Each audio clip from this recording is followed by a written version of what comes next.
And that's good because he's the Chief Technology Officer with United Community Bank. Now, he's going to tell you that part. Here's the part I'll tell you about. I'm going to pick from the bulleted list that you gave me, some of the highlights of your life, right? So he actually has a degree in information systems and a master's as well. So that's kind of good. He knows what he's doing. He's a certified information security manager. He's got 23 years in IT in banking, which is pretty cool. He spent 4 years as the Chief Information Officer of the Palmetto Bank, and now he's the CTO of the United Community Bank. And the thing I want to know from you as you begin your presentation is, don't you guys have like a big cutover this weekend? What are you doing here? We are merging Palmetto Bank with United Community Bank. And you're doing that it's happening right now, right? This weekend. This weekend. Mm-hmm. Isn't this great? The guy's got a big IT cutover, and he's standing here having lunch with you. Ladies and gentlemen, a round of applause for Mark Terry. Thank you.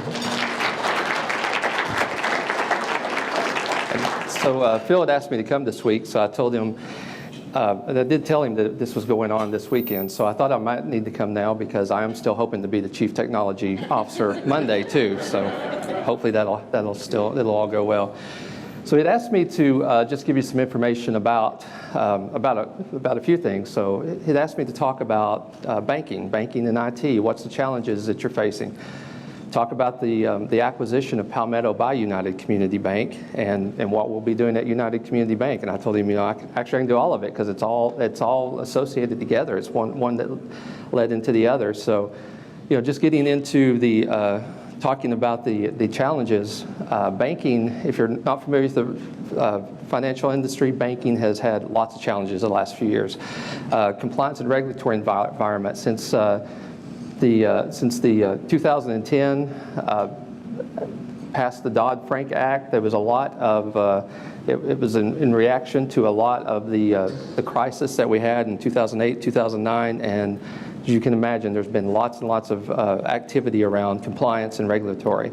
Economic environment. We've had an economic environment that has been very detrimental to banking for probably eight to 9 years now at this point, so that we've had to deal with.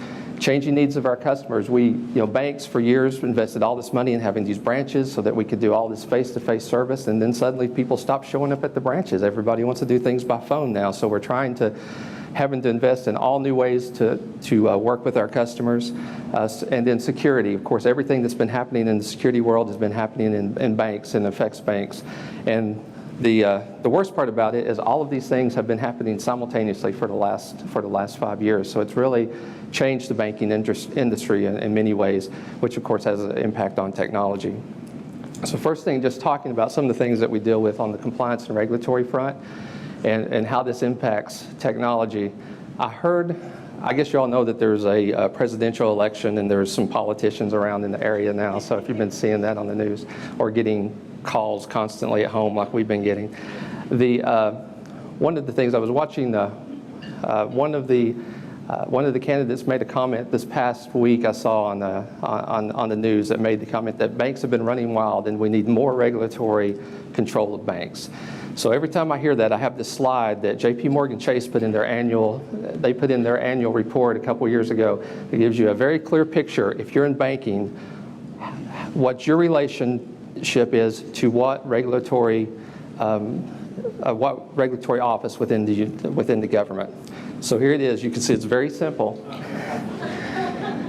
And as you can see, depending on what area you are in banking, you may have 4 different regulatory groups that you report to. And you'll find this hard to believe, but they don't actually coordinate all of this together sometimes. So you have these different groups who are coming in with different regulations. So in banking, we have entire teams. I've had a team at Palmetto, even larger team at United, and their job is to keep up with all of these regulations that are coming out. So they monitor these regulations, they analyze our systems, then they go back and let us know if our systems will meet those regulations. If not, then they sponsor projects in IT to make all of the changes. And it's simple things. Someone will decide that there'll be a new regulation that on a statement you need to now show X. So suddenly we have a project to change all of our statements. We may have a project to track some type of field that we've never tracked before, so now we have to go back and acquire all of that data. And so this is something that we spend a lot of time with. Has anybody ever closed a loan? How much time do you spend? Did you have to initial a lot of papers? Or open a new deposit account, do you get a stack of papers to take home with you? And you all read through every single page of that information. So what happens is, all of that is because at some point there has been some regulation that says when a consumer opens a loan or a consumer needs to get a new account, this is the information they have to have. That should be disclosed to them at that time. And then they come in annually, they pull samples of all those openings and of loans and deposits, and we have to prove that you as a consumer had the opportunity to review all of that information. So we have to pull out copies of all of those packages with all of the initials. So that's what creates all of that that we work with in banking, and obviously has impact on you as well. The economic environment. So as all of you know, back in 2008, 2009, economic downturn. Anytime a bank is working with a particular sector that there's an economic downturn, obviously that's when you start to have defaulted loans in that sector, and it impacts banks. So this was a big shock to the banking industry in 2008, 2009. You also probably, but the other thing that has really hit banks is the interest rate. Because as you probably know, what happens is the Federal Reserve, anytime there's a downturn, they lower interest rates, because that is how they spur activity, that normally spurs economic activity, so to help the economy. The problem is they lowered interest rates as far as they could possibly go, and it didn't work. So over the last several years, we've been in a situation where there's a fear if they raise interest rates, we're going to now make things even worse and have the opposite effect.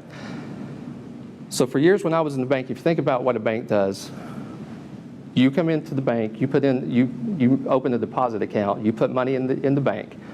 We then, in turn, pay you some type of interest rate for the use of your money, provide you a system that you can do financial transactions through checking, ATMs, debit cards, online banking, mobile banking, any kind of payments.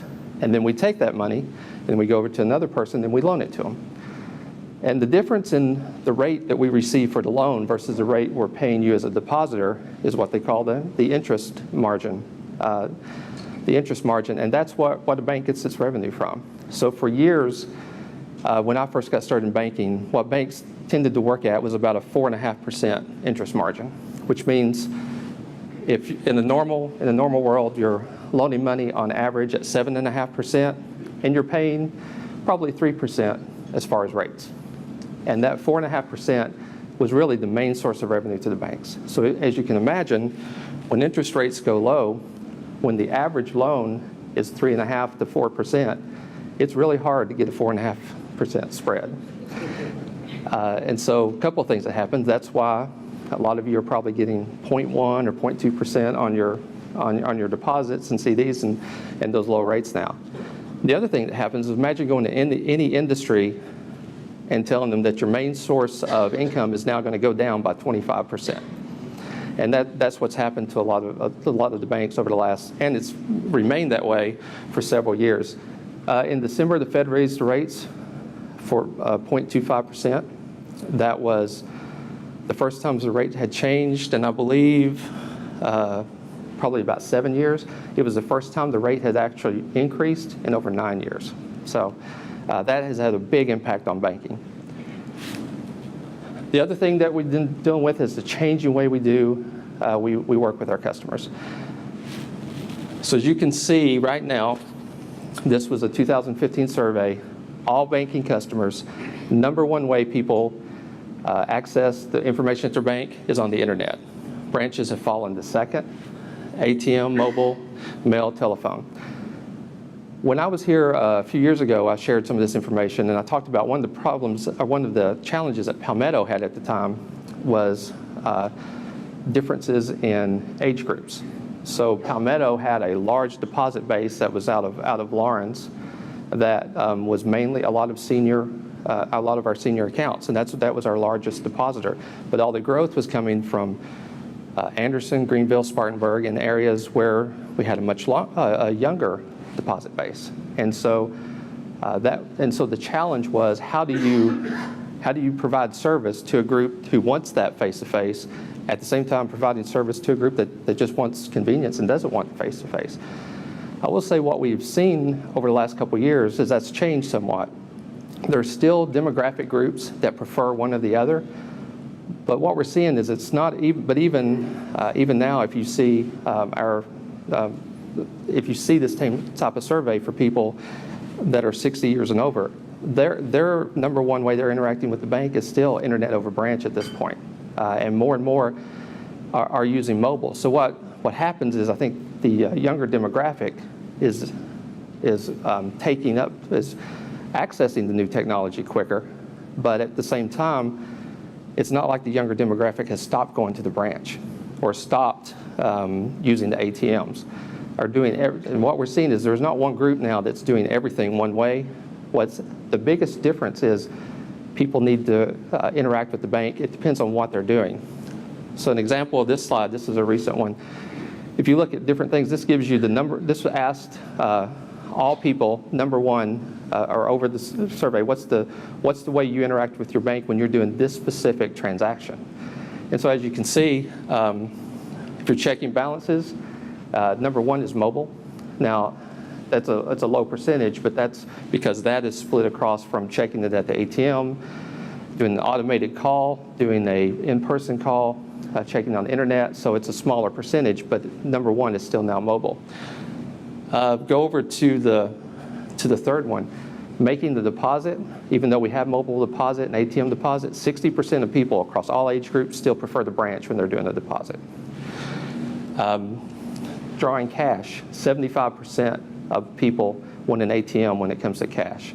And so what you can see is it's almost a situation where you have to be all things to all people depending on what they're doing at the time. And that creates the challenge of how we set up our systems and what we're investing in the future.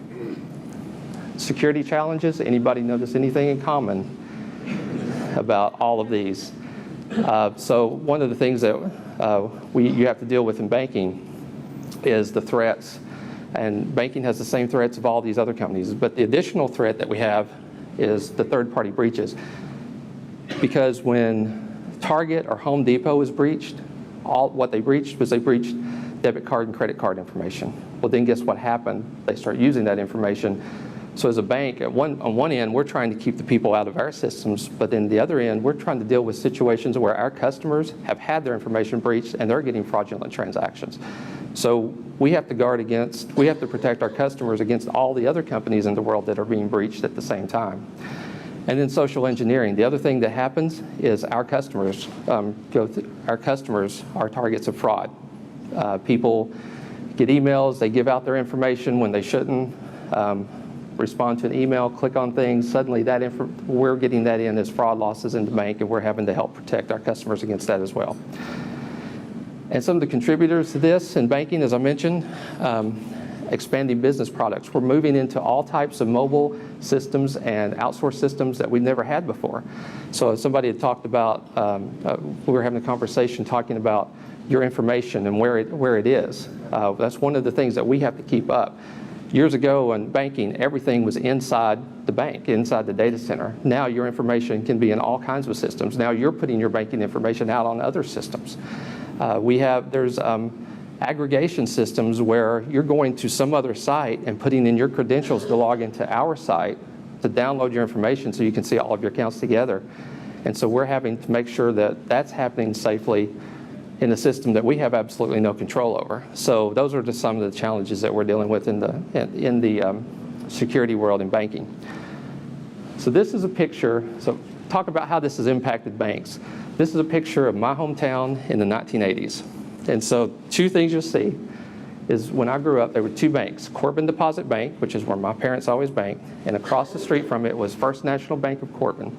So Corbin is in southeastern Kentucky. There was about 7,000, 8,000 people in town, and we had two local banks. Did anybody else grow up in a town where you had local banks?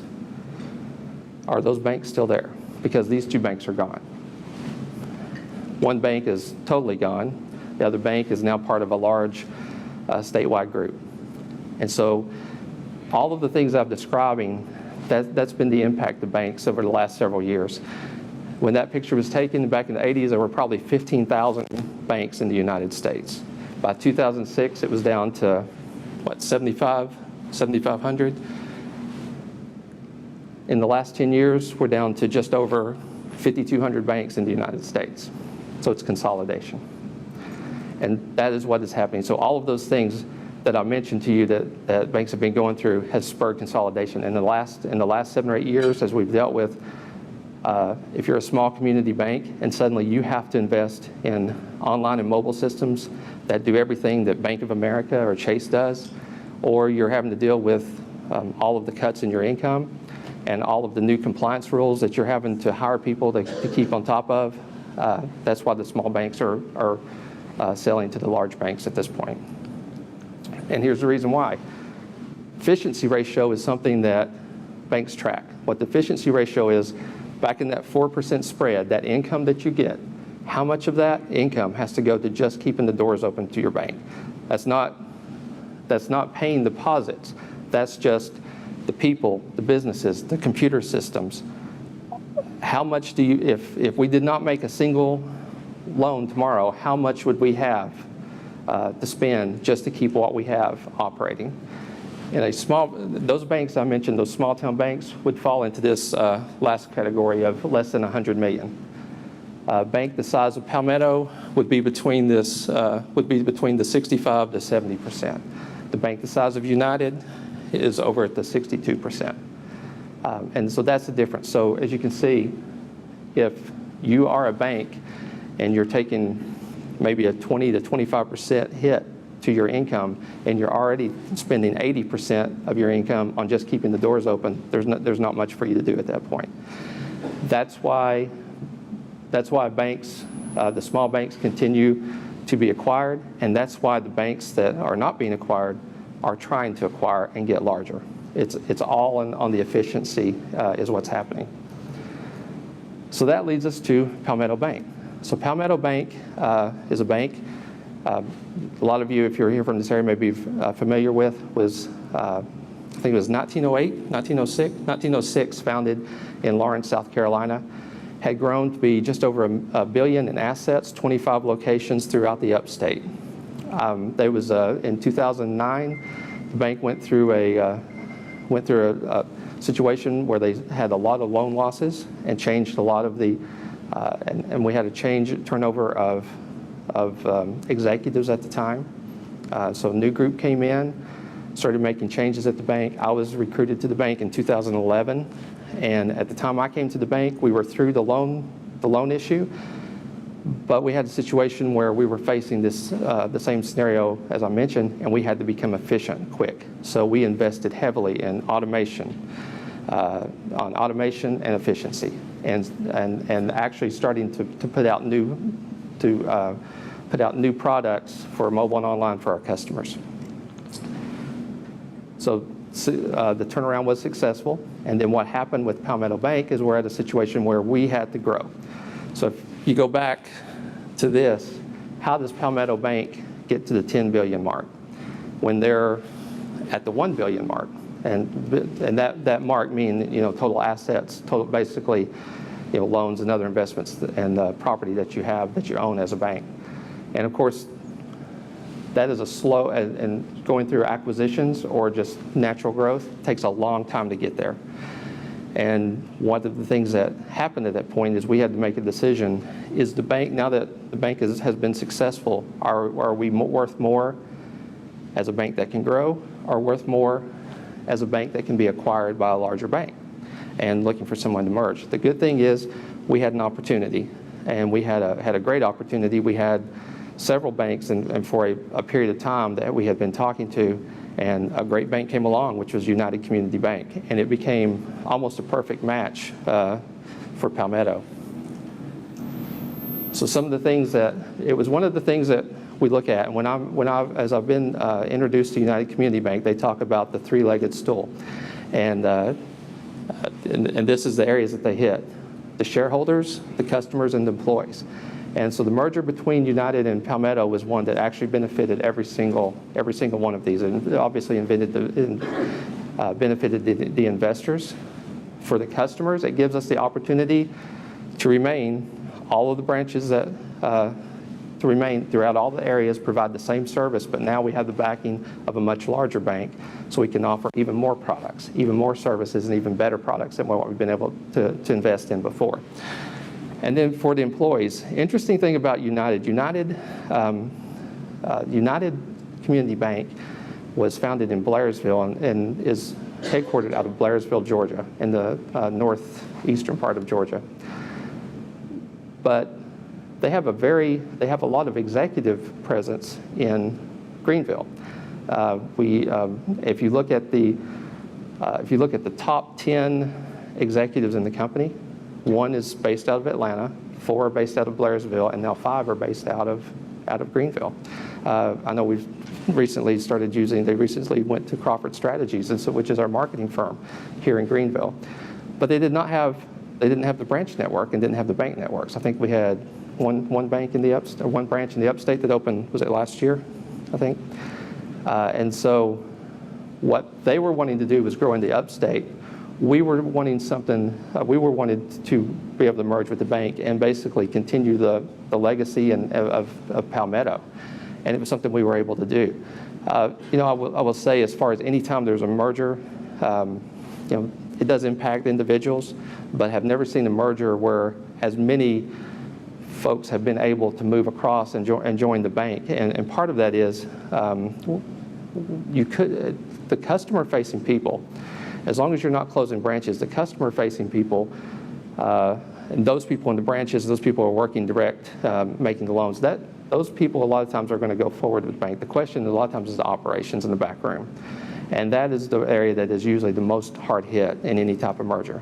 But the difference here was that United had moved their loan operations to Greenville, so we have a large area on River Place where we house a lot of the loan operations. So they came in and was able to, through not only just the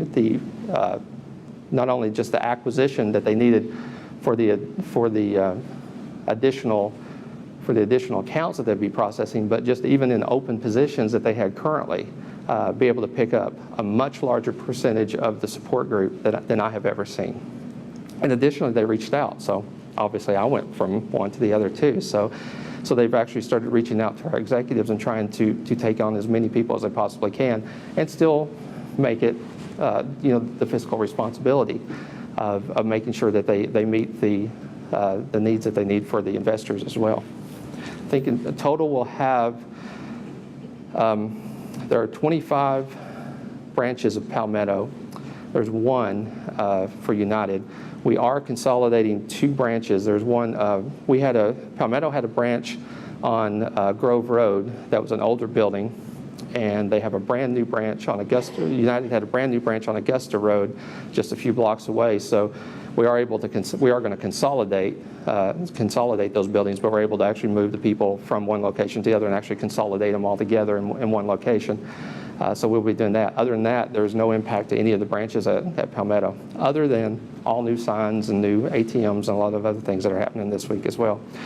I think in total, last I saw, estimated between the branches and the operations group have close to probably about 350 employees in the Upstate. The call center, we have a large call center.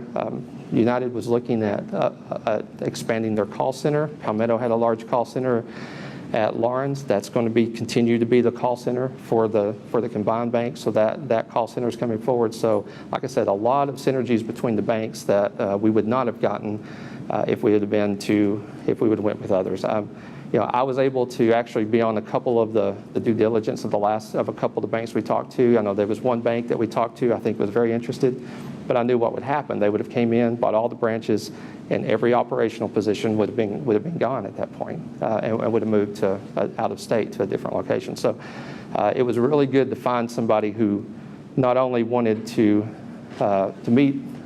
benefit everybody in the bank, and as I mentioned, the three-legged stool, but also really had a desire to grow and continue to employ people in the Upstate as well. So a little bit about United Community Bank. This is their business model. I could probably get you guys up here to tell it better than I can. But a couple of things that As you'll see here, #1 in customer satisfaction, of course, according to customer service polls. One of the top 100 best banks in America, ranked by Forbes. #1 in the Southeast in customer satisfaction. So a very well bank. And what I've heard is the comment I've heard is the bank that Service built has been repeated a lot. So for me personally, I came into the role of Chief Technology Officer effective January 1st. Between that date and this date, it is a transition for me because we're also in the middle of, we still have separate systems, but all of that changes this weekend. United Community Bank, as you can see, this is their area. So heavily in the North Georgia area, East Tennessee, Western North Carolina, and now with the Palmetto branches, the Upstate. As you can see, this is why, if you look at this like a circle, there was a big pie missing out of that circle, and it was the Upstate of South Carolina. So this is the area that obviously that really they were interested in, and why they were interested in purchasing the Palmetto Bank. At this point, they continue to grow, and we're actively seeking additional growth. I know we've opened some loan offices down in Columbia and Charleston. There's also existing branches down in the Brunswick, St. Simons, Savannah areas. So I think the natural growth that they'll be looking now is up in the coast, the Charleston area, Columbia area as well. So we'll continue to try to grow into those areas. As far as the importance to the Upstate to the bank, this is the numbers last year after the merger of the banks.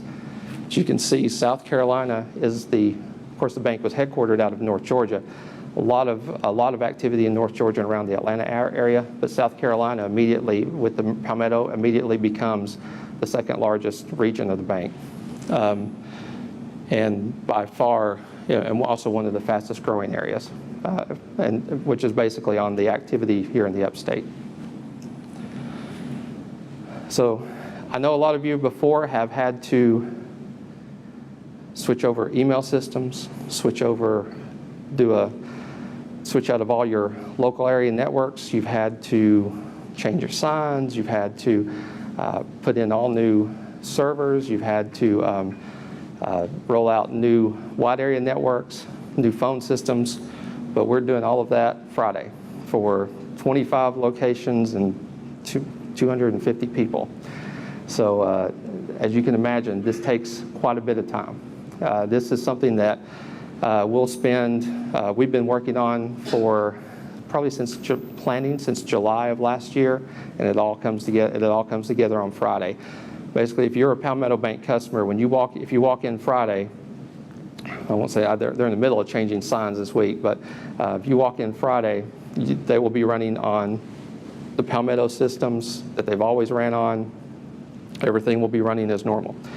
If you go back Monday morning at 9 o'clock, everything will be different. And so it's a big impact, because not only are we dealing with the system side, we'll work on that on Friday night and Saturday, but Sunday, all of the employees of the bank's coming through because they've got to make sure that they can get logged into the new system. So it's also a learning curve. As you can imagine, anytime you put a new business application in, you have to train people, and then there's always a few days there where people are learning the new system. Well, now imagine every business system they have, and it's all happening now. So now I say that they've been working very hard on doing training for over the last 6 weeks. So a bank integration is not small. It is something that is a lot of effort, and we had hundreds of people working on this. Lots of outside business partners helping with this, changing all of the ATMs, like I mentioned, and then just for the numbers, Palmetto before. In loans, deposits, and CDs, we have over 100,000 accounts. We have 35,000 debit cards that are being reissued this weekend. We have those 100,000 accounts are being merged over into United system. We have 20,000 online banking users who this weekend, their whole world's changing as far as their mobile apps, the online banking, everything changes. So as you imagine, we're also really ramping up the call center because we expect people are going to have issues, or people are going to, and even if there's no technical issues, people are going to call because they're not going to know, here's where I used to go, now I don't know where to go to find this. So that's that's where we'll really be focusing on. For the technology group, what we'll be doing on this weekend, making sure all of these things happen. We'll spend Saturday and Sunday verifying all the accounts, making sure everything balanced, making sure everybody got over, everybody's information moved over the way it needed to. Monday morning, we'll be spread out through all of the branches because the number one goal on Monday morning is to make sure that the bank can handle any kind of customer issues. So we'll be spread out through the branches, reacting to any type of issues as quickly as we can. So going forward, one of the things that I've been talking about is all of the changes that we have, all of the challenges that we face in banking. So what does it mean for us? And you know, in my new role, as we walk into United Community Bank, as we start looking at at all of the challenges, all of those challenges don't go away because we're a bigger bank. You still have the same challenges, whether you're a small bank or a big bank. But the thing that you have to deal with now is that now you have a lot more resources. So now we have the resources that we can handle face those challenges even better. So regulatory and economic strategy. One of the things, so we have a whole strategy that we've set up around this. We can't change the regulatory environment. We can't change the economic environment. So it will all be about automation. And one of the things that we did at Palmetto is over the last several years, as I mentioned, when I was brought in, was asked to make the bank as efficient as possible, is we put in lots of automation. So basically what I will be doing is trying to take a lot of those techniques that we did and now do it at a much larger bank. And so we'll be focusing on workflows. We have lots of different business applications, especially when you get to a bank the size of United, you have multiple business applications because you may have a mortgage group that is working on a different system than the group that's doing car loans, for instance. So what we have to do is we're making sure all of that information is as integrated as possible. We'll be working on workflow systems. A lot of our business applications have workflows built into it, so we're making sure we're utilizing all of those. Imaging systems, all of our imaging systems, so trying to eliminate the paper that has to be moved around. As I mentioned to you, you go into the bank, you open up an account, you get a stack of paper. Well, that stack of paper has to get into the system somehow. And so trying to stop the paper from being moved. So we'll be working on that. And then in the end, there's going to be gaps. And those gaps, we'll use the business applications, we'll integrate it, we'll use the imaging workflows, but there'll still be some type of gaps. And so we've got a large SharePoint project. Got Andy Newton here, 40 or 50 items we've identified that we're going to be implementing over the next 6 months to try to fill those type of gaps. So probably a lot of the same type of things that you guys are doing in your businesses as well. Infrastructure optimizations. One of the things that happens with United Community, it's a collection of community banks, and so we have different phone systems. We have different communication systems. So integrating all of those into one, we'll actually be putting a very large phone system with over, consisting of 134 locations, probably 2,000 phones will be implemented over probably about the next 6 to 7 months. And then also implementing SIP trunking and voice over IP to connect all of these locations to try to become much more efficient in our communication. We also have networks at Palmetto. We have networks at United. We have different networks, so we're trying to meet with all of these different groups to see how can we optimize these networks, get the most bandwidth to every location. One of the other things that is happening is as we start doing these imaging workflows and things like that, as you can imagine, then we start eating up all the bandwidth at the location. So trying to create a network roadmap for the future, and we'll be doing that over the next few months. We're creating the roadmap over the next few months and then acting on that over the next several months. Application consolidation, I mentioned we have different groups that are using different systems. We were looking today, we have 4 different CRM systems that are being used by different groups. So trying to look at those and see where can we consolidate those and actually make sure that we have the benefits. So, which is a challenge because the reason that you have those systems is they're all good at one thing. So trying to find a way, is there room to consolidate these applications? And then market and sales expansion. I mentioned looking at expansion in the South Carolina area, which means these things we're doing this weekend, we'll keep on doing. So, if there's another acquisition announced in the next few months, we will immediately finish Palmetto and we'll start on the next one, and because those take several months. The challenge to that is changing systems and doing an acquisition at the same time. So one of the things that we've done, one of the person that I work with is the Chief Strategy Officer, Lee Dixon, who I worked with at Palmetto. So one of the things we have worked on is trying to get, basically, we initially just went through all of the bank to get all of the projects. We have this huge enterprise project list because there was IT projects, but they were, as you know, there's shadow projects working in every area of the bank. So get that on one list and actually start to sequence it, because there are things that you can't do while you're doing an acquisition. If I'm in the middle of testing, merging all these accounts together, I can't be changing the core system that all these accounts are going to be merged on at the same time. And so really trying to make sure all of this is sequenced. So we have a very large effort going around about that right now. And then specialty and niche type lending. I know with Palmetto, they're bringing over, Palmetto had gotten into indirect car dealer lending, had gotten into mortgage servicing. And so all of those areas are actually coming over into United, and we'll continue on with United, because United did not have those servicing areas in the past. And then we're looking at others. And every one of those creates some type of IT project around making sure those business applications, workflows, and processes are in place. One of the things I mentioned to you earlier was about trying to look at how we deal with our customers and how they use the system. And this is something that I'd seen a couple years ago at a Fiserv meeting, and I may have shared with the group before when I was here a few years ago. But banking has become like eating. It's not always the same thing. So the example is, sometimes I want the snack, sometimes I want a dinner. It's the same thing, but it's not the same thing, and I don't want the same experience.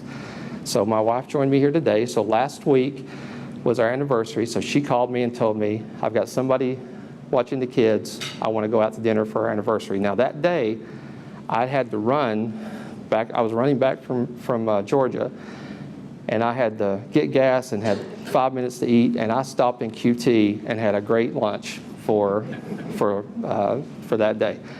I could have taken her to QT that night for dinner, but it wouldn't, and we would have had a dinner, but it would not have been the dining experience that I think she would have been happy with. So it's the same thing with banking.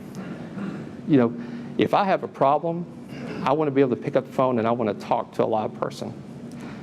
If I want to check my balance, I don't want to have to drive, even though I only live half mile from a branch. It's a half mile down Woodruff Road. I don't want to spend 15 minutes on Woodruff Road driving to the branch to see what the balance is in my account. I want to be able to pick up my phone, and I don't even want to log in. I just want to hold my thumb on that little thing and let it log in for me. So as Phil said, I can do it while I'm sitting at the red light, on Woodruff Road. If I open a mortgage or if I'm setting up an investment account, I don't want to do that on my phone. I want to go to the branch, and I actually want to have a live person that's an expert that can talk to me. And that's how we bank. And that's not ever going to change. So the challenge is, what do we do to become really what has been said for years would happen, which is actually now happening, an omni-channel bank, which means it's your choice how you're going to bank with us. And the challenge of that is we have to have a mobile infrastructure, we have to have an ATM infrastructure, we have to have a branch infrastructure. Having all of that at the same time is a challenge. But this is the channels that we focus on: mobile, online, ATM, branch, contact center. And then with the contact center, that also includes the automated voice systems if you call into those as well. And so we are developing projects this year that we'll be implementing to enhance every single one of those touch points. And so that's what we have on that we'll be able to do. And once again, this is something that we talked about doing at Palmetto, we did some, and when I say enhance, you can do some things, but when you get to the size with the merger between the two banks, we get the synergy that we can really do a lot more with these type systems. So for instance, we're putting all new call center software in this year, actually goes live in April, and working with our call center so that they can better handle our help with our customers. Online and mobile, we're moving to a system that we'll be implementing in September that is a single platform. One of the problems with bank software, as a bank, we go out and we purchase software to provide you online and mobile. The problems with that is we buy one for the retail customer, we buy another one for the business customer, and we buy another one for mobile. So what your experience normally is I can go online to the internet banking and I can do something, but when I go to mobile, I don't have all that same functionality. We are investing in a different system where it is one platform across all, and it doesn't matter what you're on. If you're on your iPad, if you're on your phone, if you're on your computer at home, if you're on your work computer, and logging into your business accounts, all the options are there for everything. And so that is something that we'll be investing in this year. We have going live in September. Outsource hosting. One of the things that we're looking at as far as efficiency and as far as customer support is looking more at outsourcing these products. It is hard to have a data center in a bank where you have people at limited hours, but you're trying to keep a channel up that is being used 24 hours a day, 7 days a week by your customers. There's no one there, for instance, there's no one there at 5 o'clock in the morning on a Sunday in the data center if the mobile banking goes down. So we have alerts, we have people go in, but starting to move this to outsourced centers where we have 24-hour, 7-day-a-week support. And so that's a big part of what we'll be doing. And also, as you all know, especially the guys here from the data centers, they have the type of infrastructure that it would just not make sense for us to try to replicate for a single business. So that's why we'll be continuing to try to outsource more and more of these solutions. For ATM debit cards, I mentioned we're replacing all the ATMs, implementing self-service tools. So if suddenly I get the call or if I've lost my debit card and it's a Saturday and I can't get a hold of somebody at the call center to tell them lock up my debit card because I've locked it, have something on my app, I can block my debit card myself without having to be able to call into a center. So we have that system that will be going in this year as well. Apple Pay, we have Apple Pay for credit cards, now releasing it for our debit cards. And then for the branch, putting in all new communication upgrades for our branches, all new teller systems, and expanding branch automation so that when you hand those information right now you hand that information to a teller has to take that information, they key it into their system, they give you a receipt, it goes back and it gets scanned later. Basically, as you hand that to a teller, it goes through a scanner right there. Everything is processed immediately. So that's the type of automation that we actually contracted with already here at the first of the year, and so we'll be putting that in by the end of the year as well. So a lot of ways we're trying to continue to improve every aspect that a customer has with the bank. And then finally on the security, one of the issues that we deal with security, of course, is the same thing as I mentioned everybody else is dealing with. We have the anomaly systems. We have the same issue as every business. If you look at the breaches that happened at Target, at Home Depot, the problem is those guys have gotten good enough that they go in under the radar. If you look at those breaches, the people were in those systems for months before anyone knew about it. And a lot of times, the people that are breached, they don't know about it until all their information, they get a call from the FBI or find out that all their information is up for sale somewhere on the internet. And so what we are doing is continuing to invest heavily in these anomaly systems in case we get breached. At the same time, we have to implement fraud systems. So because in most cases, it's not the banks being hacked, it's the merchants or it's the individuals that are being hacked.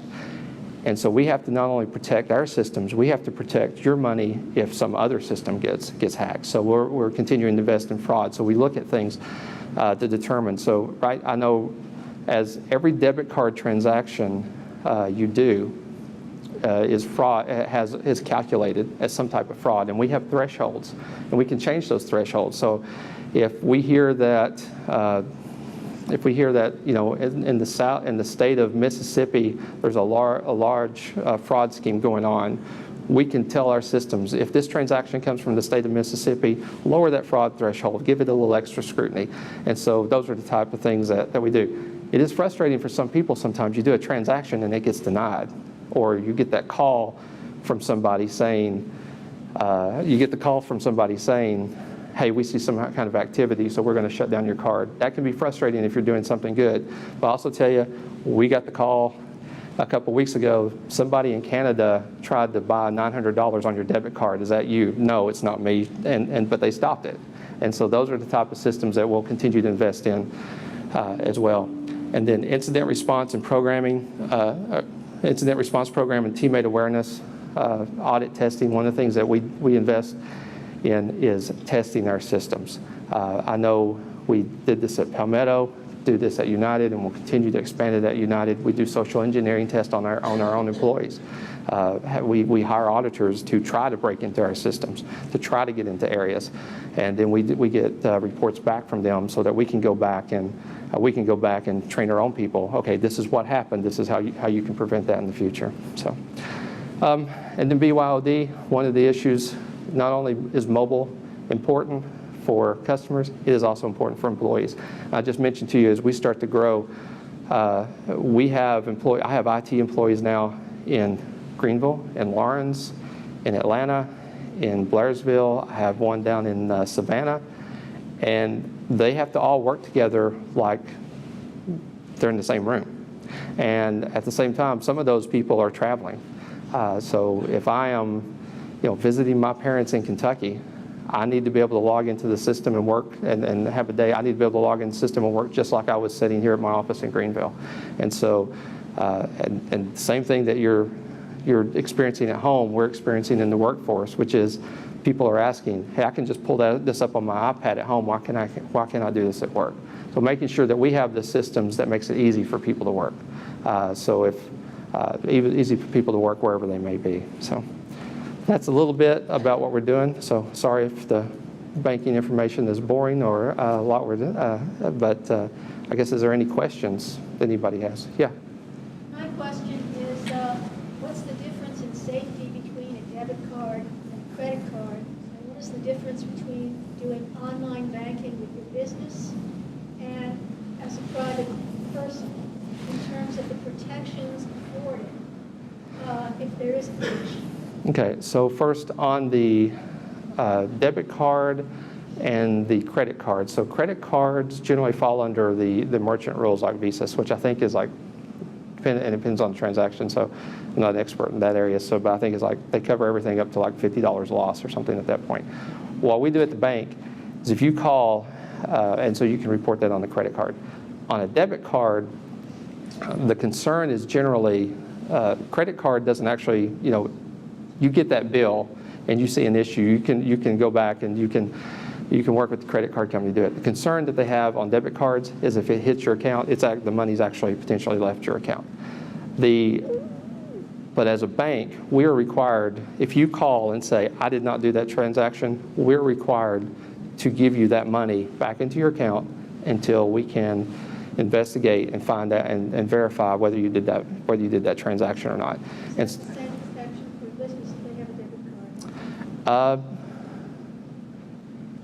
it depends on the procedures. So I will tell you that for a consumer, for a retail, it is actually regulation that we have to do it. It's consumer protection that we have to do that.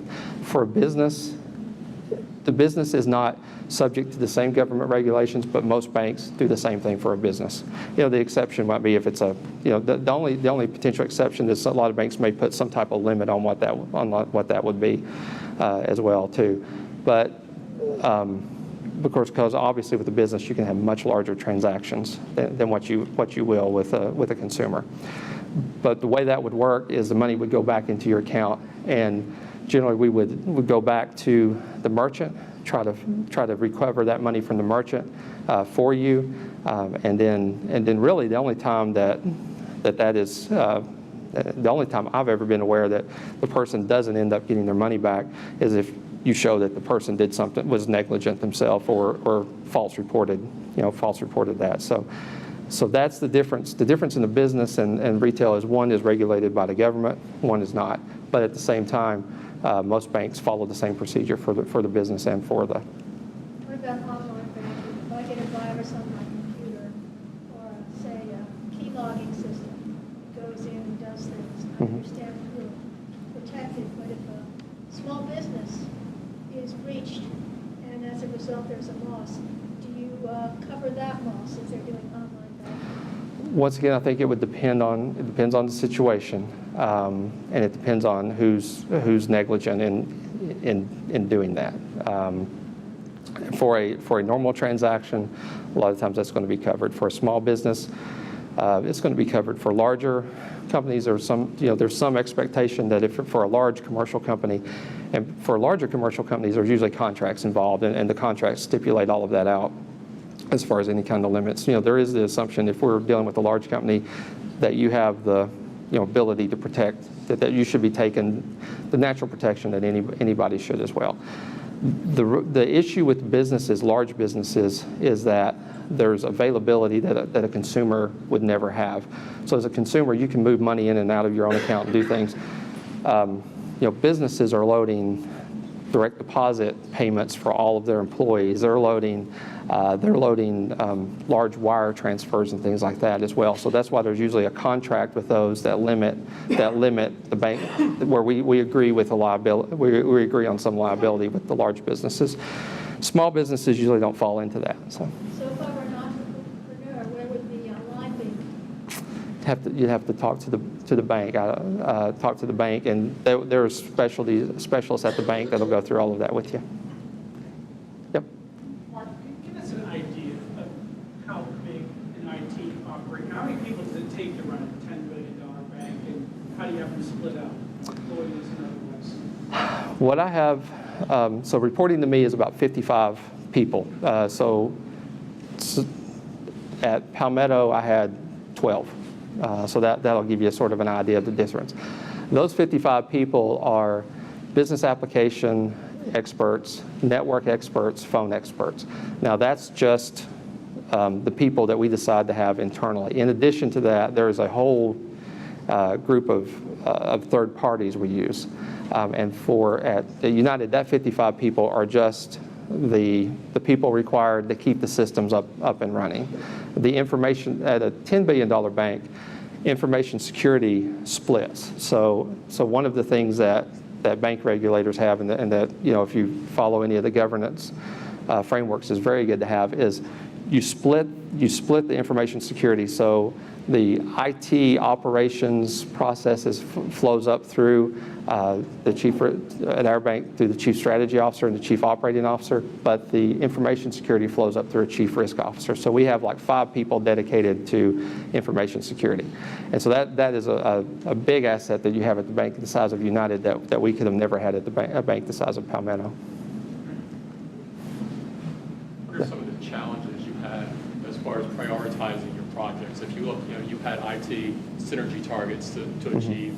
You also have a line of businesses who have their own synergy targets with the merger. And a lot of times those conflict with each other. Yeah. Just kind of repeat it so the folks in the back kind of get a sense of what Jerry's looking for. So question about how the challenges of those competing projects. So the challenge of the competing project to me is who makes those decisions. I had a very good support group at Palmetto, and so far we've had a very good support group at United, so I've been able to go directly to our chief executives and help resolve that. And the challenge is getting someone to put a priority on things, because the worst case I've ever seen in IT when you're dealing with project management is the squeaky wheel syndrome of I'm working on whosever project is yelling the most at the time.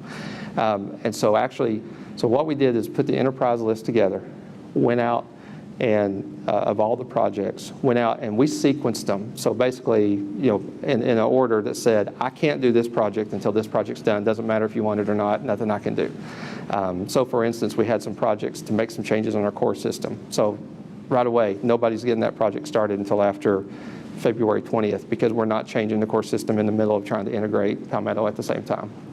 So we set up some of those rules, went out and interviewed the people, and then we internally, and this was a group of the project managers, me, Lee Dixon, who's the chief strategy officer, we came back, worked with and tried to align them as best as we thought and got their feedback. And most people were pretty, obvious. I mean, most people were pretty easy to work with. From that point, we did have a few conflicts, and so a few issues there where people were basically saying, this is the most important thing, this is the most important thing. We put that list together. We were able to go to our operating council, which is some of the top executives of the bank, and say, help us make these priorities. And they were very good to do that. I think as long as you have that support, it becomes a pretty easy task. So. All right. Thank you very much. Okay, thanks. Round of applause.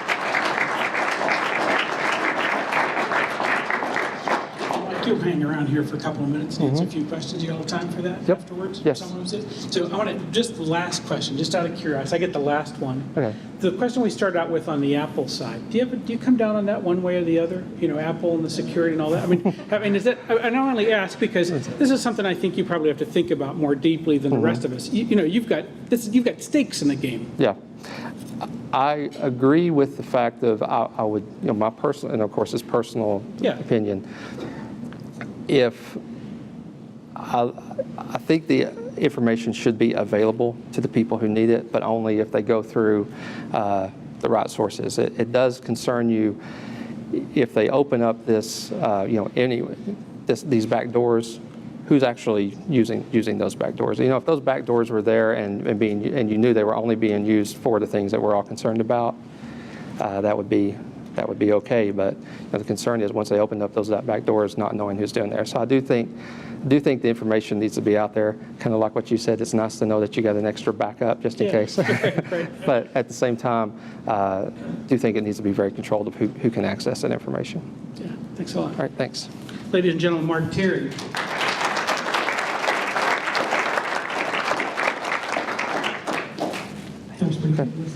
Learned an awful lot, but a chance to, so it is entirely appropriate for you at the end of this to come up and shake his hand and say thank you for coming out and hanging out with us today. And with that, I think we're about done. But I want to remind you of just one thing, and this one I'm going to do verbally. Everything else I might send you an email about.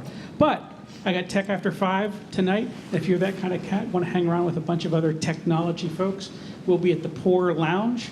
It's from 5:30 to 7:30, and you can still register online, techafter5.com. Thanks a lot for being here. I'll see you next month.